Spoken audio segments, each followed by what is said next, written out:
If you want to start bartending, this is literally everything you need to know about gin and Genever.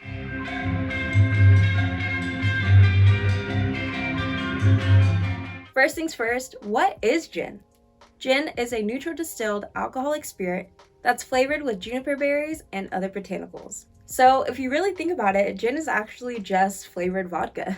But for it to be specifically gin, it has to have juniper as the main ingredient. So gin equals juniper. If there's no juniper, then it's not gin. Now, what exactly is a botanical? Botanicals are basically any ingredient that comes from plants that also add unique flavors and scents. So botanicals can be anything from herbs, fruits, nuts, seeds, roots, and spices. Gin brands and producers can use different types of botanicals to make their product taste different than other kinds of gins. Some brands even choose to source their ingredients locally, which ensures that their gin is very individual and it cannot be replicated. Who created gin? Well, before we get into gin, we actually need to talk about Genever first. Genever dates back to the 1200s and it's basically gin's big sister. Genever was created by the Dutch, specifically the Netherlands, aka Holland. But it can also be made in Belgium, France, and Germany. Genever can be described as a cross between whiskey and gin. It has a malt wine base, which is basically rye, wheat, or barley, which is similar to whiskey, and it has juniper berries and other botanicals, which make it similar to gin. Originally, all Genever is made from pot stills. However, with advancements in technology, it can also be made in column stills. There's two styles of Genever, the old and the young. The older style of Genever is more like whiskey because it has a higher percentage of the malted spirit. It's also made from a pot still, which is going to give it a more robust flavor, which also means it's going to be more expensive, so it's probably better to sip that one neat.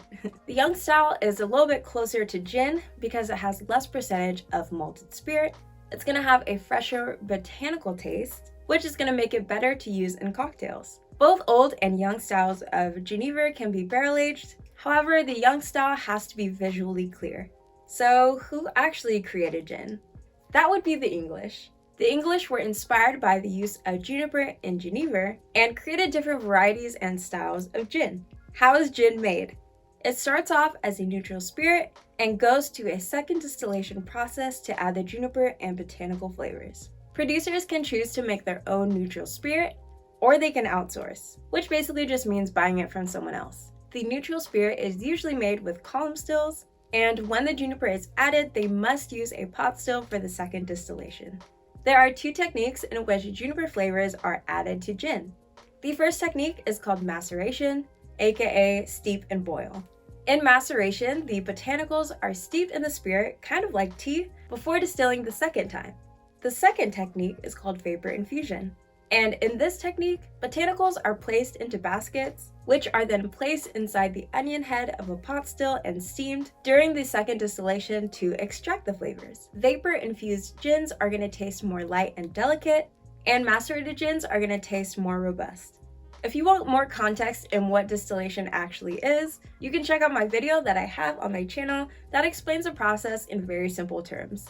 What are the different styles of gin? Gin actually isn't just one thing, but more so a category of different styles that are slightly different from one another, but they're all considered gin. First up, we have London Dry. London Dry gin is the most popular style of gin. When customers are asking you about gin recommendations or wanting a gin cocktail, they're usually referring to London Dry gin. London Dry gin was most popular in the 19th century in England.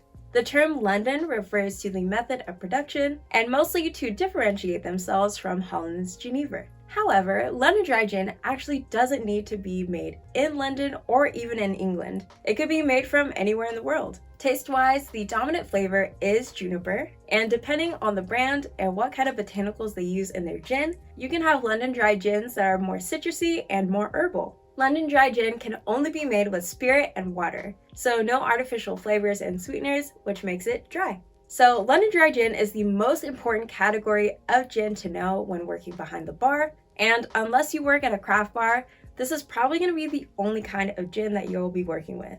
However, we are still going over all the styles of gin today, just in case you do end up working at a craft bar, or you just want more knowledge. Next up, we have Old Tom Gin. The main characteristic of Old Tom Gin is that it is lightly sweetened. Taste-wise, it is sweeter than London Dry Gin, and it's also drier than Genever. It was most popular in the late 1600s and early 1700s in England. There's also this big historical event that happened called the gin craze. Long story short, there were high taxes for gin, which led people to find gin from underground sources, and the underground recipes for Old Tom Gin were not made with the best quality of ingredients at all. Actually poisonous and illegal. So to make the poor quality of the gin taste better, they would add sweeteners and other botanicals. In many different spots around London, there were these wooden plaques that were shaped like cats called Old Tom. And that's actually where the name comes from. And on the other side of the wall, there was a bartender that would pour out gin from the cat's hand into people's mouths, which is really not sanitary, but that's what they did back in the day. Let's talk about the new American style, aka Bathtub Gin. So Bathtub Gin was actually made in the United States during the Prohibition era in the 1920s. But to summarize this very quickly, alcohol was illegal, and the only kind of gin that people could get their hands on was the not good quality kind of gin, kind of like Old Tom Gin back in London. So they also had to add flavors and botanicals into the gin to make it more palatable. The term bathtub comes from people actually using their bathtubs to infuse the gin with botanicals because it was big enough to hold all the ingredients and it was inconspicuous. Thankfully now, bathtub gin isn't actually made in a bathtub, but the name describes that old school traditional recipe that's used, but also with better quality ingredients now. The main defining characteristic of bathtub gin is that it doesn't actually go through a second distillation in order to add that juniper and botanical flavor. It's kind of like tea in the sense that you have your neutral spirit, you add in the botanicals, let it sit there and infuse for a while, and then just strain out the botanicals. Next we have Navy Strength. Navy Strength is basically just a very high proof gin. A very long time ago, the British Navy would store gin and rum next to gunpowder on ships. The spirits had to be 100 UK proof in case of leakage onto the gunpowder for the gunpowder to still be able to spark. And that's literally the only defining factor, is that it's a higher proof gin. And lastly, we have Plymouth Gin. Plymouth Gin originated in Plymouth and can only be made in Plymouth, and there's only one brand of Plymouth Gin that still makes Plymouth Gin, and it's called Plymouth Gin. Plymouth Gin tastes a bit more earthy, and it is a touch more sweet than London Dry, but still less sweet than Old Tom Gin. It's made in a pot still, and also works well in cocktails that use London Dry. Alright you guys, that's basically everything you need to know about gin and Genever, no matter what kind of bar that you work at. Check the description box for some links that will help further your knowledge, as well as the other videos in the series. I'll see you guys in my next video in the series where I'll be talking about tequila and mezcal. Stay fly!